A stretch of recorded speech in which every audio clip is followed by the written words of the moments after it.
So for someone who's coming to Ayurveda for the first time, I would really encourage them to start to reflect on what you see inside yourself that is also outside of yourself, really some reflection and meditation there on these natural cycles.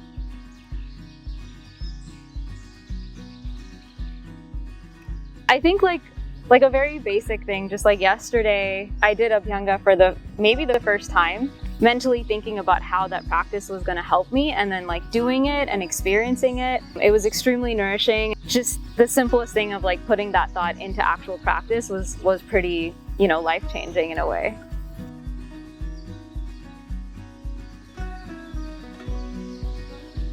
One of the things is there's a lot of tests available. Like, how did they know this about me? Like, feels very personal, and it really is dependent on who you are and kind of listening to yourself intuitively. It just made sense. Like, we all are individually trying to work on our own health, and we all have our own needs. It's not just physical health, but it's also mental health, it's also spiritual health.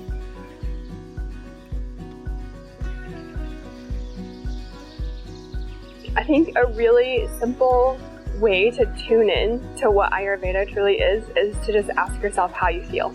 If you're in a spiritual practice, a yoga practice, anything, whatever the feeling is that you experience is a really simple way to just tune in, and that is definitely at the heart of Ayurveda.